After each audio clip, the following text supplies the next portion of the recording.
Go boys. Oras na. My eyes.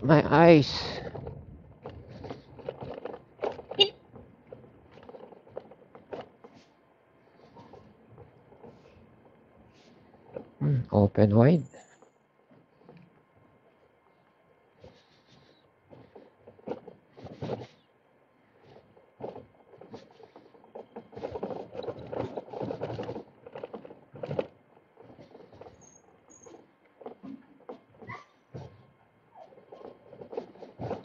May luya, may tubig, may honey. Parang bukas pa yung likod. Hindi naman.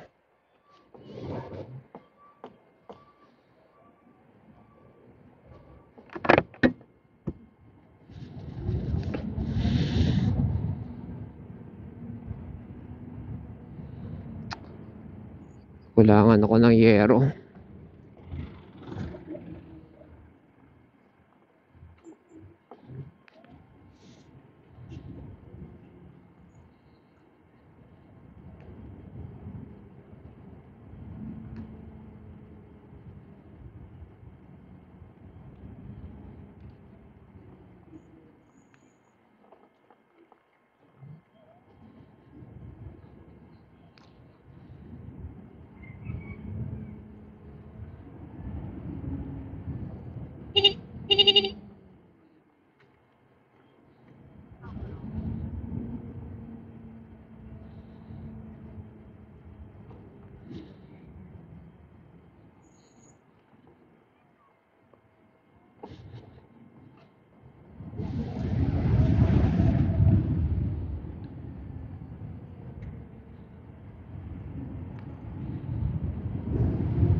Tingin-tingin din, boy.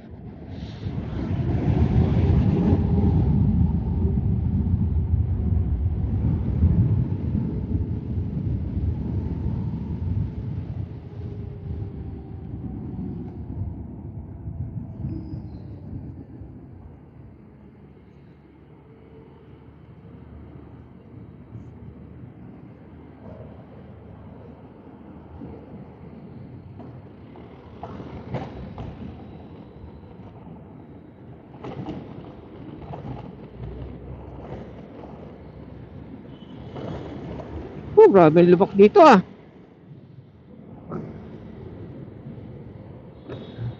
Sobrang linaw ng salamin ko. Maganda pala panlinis talaga yung planela. Hindi lang basta panyo. Sobrang linaw. Akala ko hindi nakababa yung salamin ko.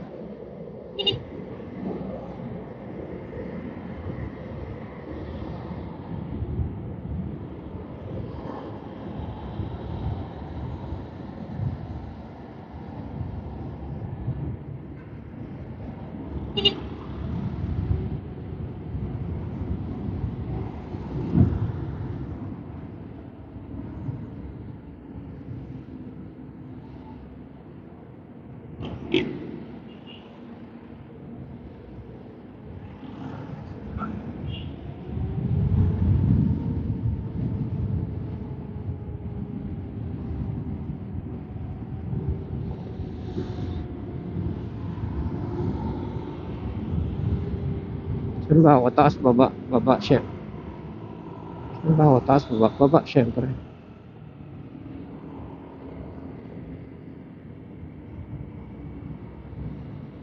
Pag nakabike ako, yun ang pinakalisto ko sa lahat. Pabike. Kasi, may ikot yung dugo mo eh. Tsaka, poprotektahan mo sarili mo sa mga babangga sa'yo. Kung malikot ang ulo ko ng naka-helmet, naka-motor, patitingin ng side mirror, mas malikot ang ulo ko pag nakabike. Kasi wala akong side mirror. Talagang lingon-lingon.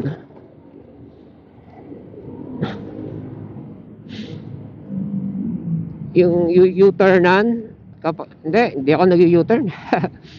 Nag-ano ako, pero pag walang choice, pag makikita ng nasa likod ko na lingon ako ng lingon, understood na yun na kakanan ako, kakaliwa.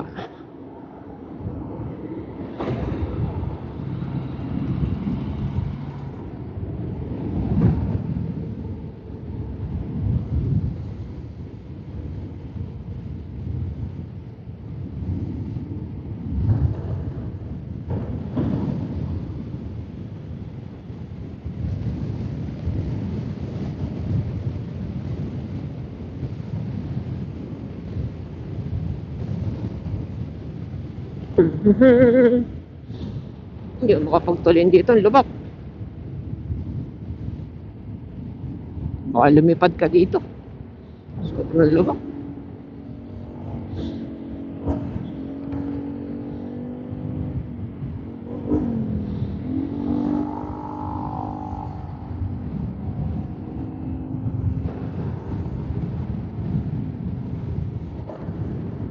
Nakakatakot basa.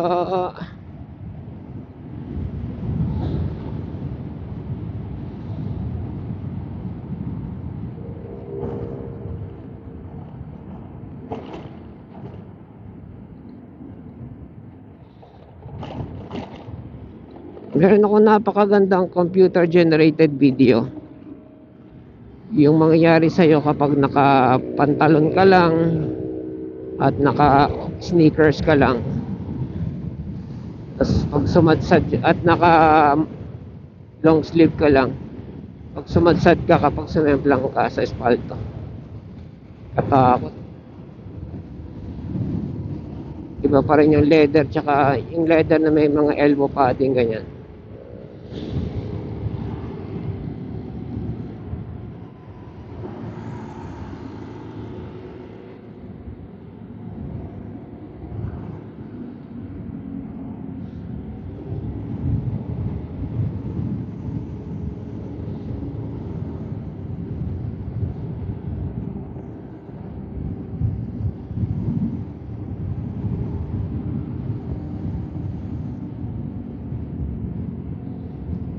Nung 100 stock ba to? Ano, 100? Nung stock pa ba to? Nakaka 100 ba to? Oh, proof yung video ni ano ni MotoGip, yung original na may-ari nito. Nga lang, ewan ko kung naka EM100 na siya nun. Kasi nang binili ko, naka EM100 na siya eh. Ang EM100, yun yung controller. Yun yung times 2 sa lakas ng kuryente. Kaya nga siguro nasunog ko to eh.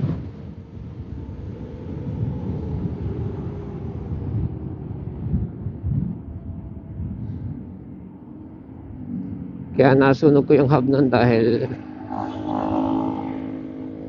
ano, overclock yung kuryente.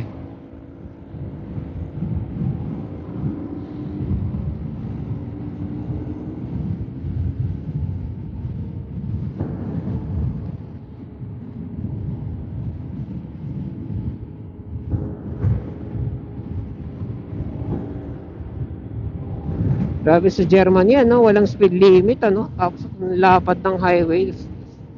Going to assume na maganda rin yung road condition, yung hindi walang gaanong pothole. Eh, nagto 200 ba naman yung normal commuter eh.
O yan, na-break ko na yung 100, 100 kph. Hindi ko gaan tinulinan pa yun dahil syempre, I'm more on safety than thrill. Lumagpas na 100, sumilip ako, I think naka 104 ako. Tingnan ko mamaya sa recording. Katakot mag 100.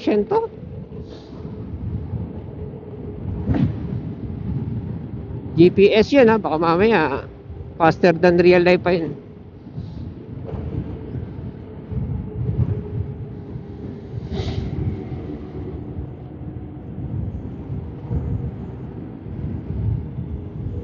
Baka pag nag-leather jacket ako, knee pad, elbow pad, shoulder pad, hip pad, baka medyo tatapang pa ako ng konti.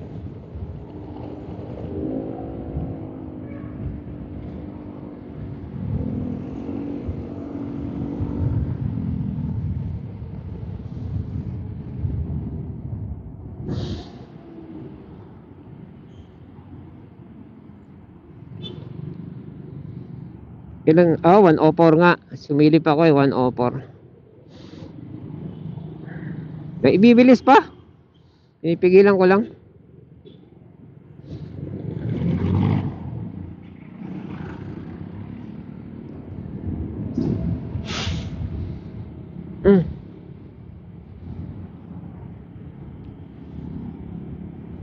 So pag ganun kaikli na highway, talagang ang kailangan mo, mabilis ang acceleration mo, tsaka yun nga, matapang ka. Kasi pag antulin mo na, tapos andyan na yung U-turn slot, kailangan mong pumreno.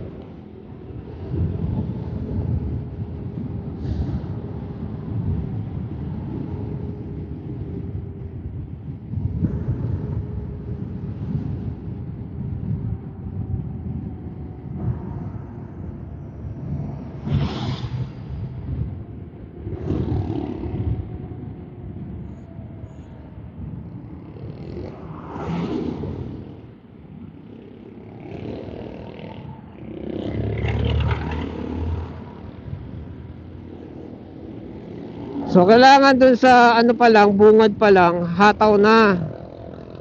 Kasi nakikita ko na yung mga ilaw sa dulo pag ganun, kailangan ko ng pumarena. Kita niyo yung kamay ko, pag bira ko ng silinyador,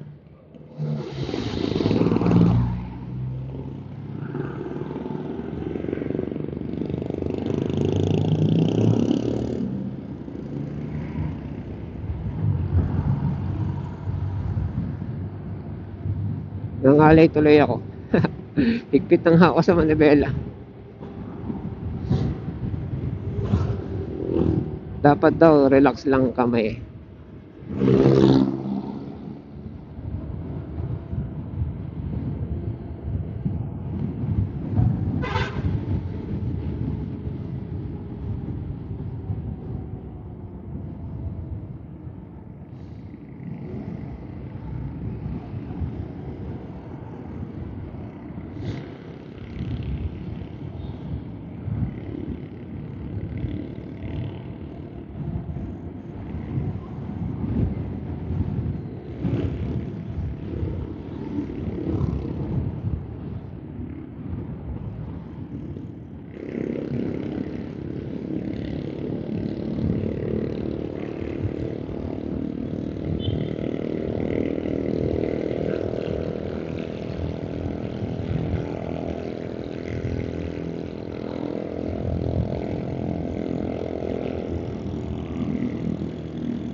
Baho, ang baho.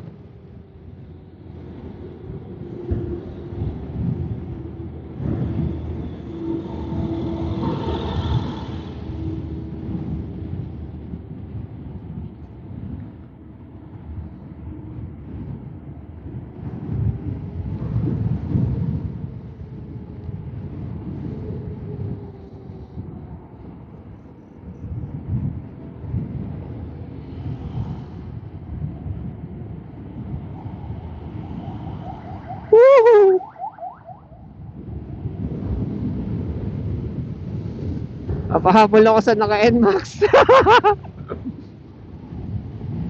Woohoo!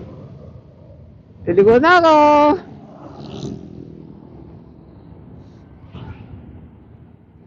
Liligo na ako, boy.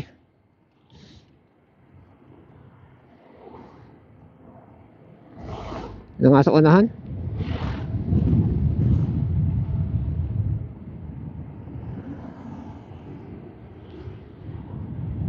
Hindi siya NMAX, PCX siya eh. Bilis niya rin ha. Hindi, yung mga among sa mabibilis na nakakasabay ko, PCX.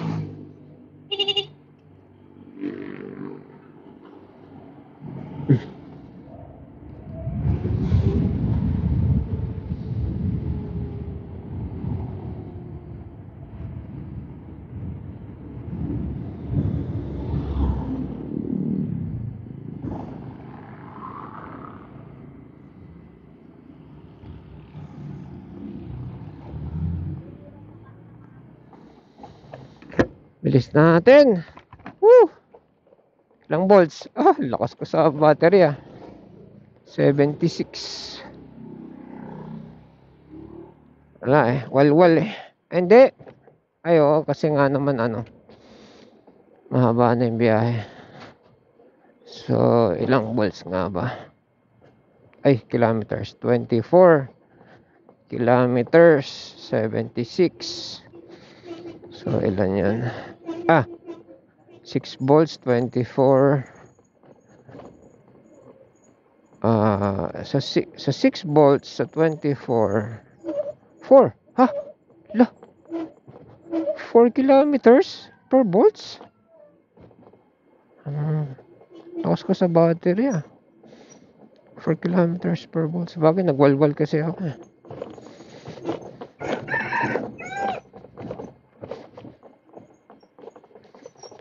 Ngayon, halimbawa, gusto kong malayo marating ko sa charge ko. Ayusin ko yung aking driving habit. Kasi mag-dos pa ako eh. Kasi mag-uno pa ako. Ayusin ang aking driving habit. Pag neto.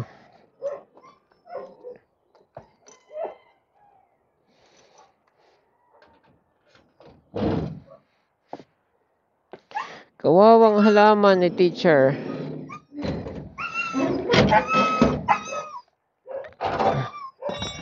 Okay.